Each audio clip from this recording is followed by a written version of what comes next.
Asmae, association Sœur Emmanuelle, intervient au Liban depuis maintenant 35 ans et depuis 15 ans nous y avons à Beyrouth un bureau permanent avec une équipe de salariés.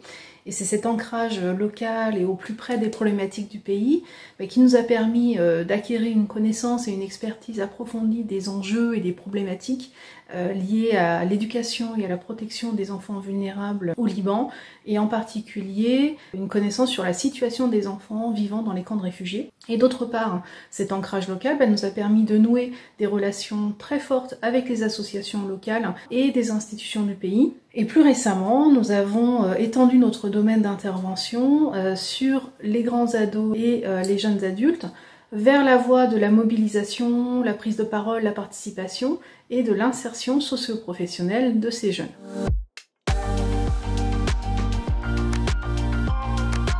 Après l'explosion, nous nous sommes tout de suite assurés de la situation de nos collègues, des partenaires et des familles bénéficiaires.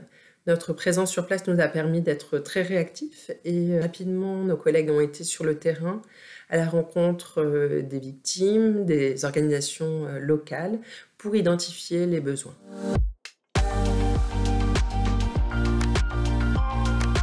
Nous avons eu d'abord un soutien moral très important pour nous de la part de la Fondation Mustella, parce qu'il était à l'image de notre partenariat qui dure depuis maintenant de plus de 10 ans. Nous avons bénéficié très rapidement après l'explosion d'un fonds d'urgence de 20 000 € qui a été alloué par la Fondation Mustella à l'association Asmae. Cette subvention nous a permis de démarrer un projet d'appui psychosocial pour aider les victimes de l'explosion à gérer les troubles post-traumatiques dont ils souffraient.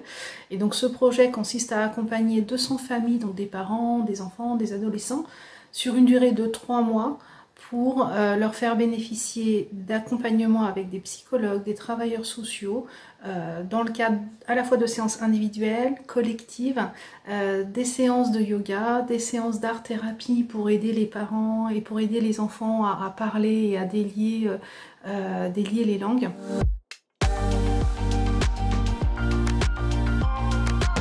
Nos équipes ont obtenu de très bons résultats depuis le début de l'intervention. On observe notamment que les enfants sont plus à même de communiquer sur leurs émotions, sur leurs ressentis. Ils sont moins en retrait, ils interagissent plus facilement avec d'autres enfants, tout comme avec leurs parents. Mais le travail qui reste à faire est considérable. Beaucoup d'enfants ont encore des troubles post-traumatiques, notamment lorsqu'ils entendent des bruits un peu forts, soudains, ce qui les ramène au moment de l'explosion, avec des niveaux de stress particulièrement élevés. Et pour ces enfants, un suivi psychologique sur les prochains mois est donc nécessaire.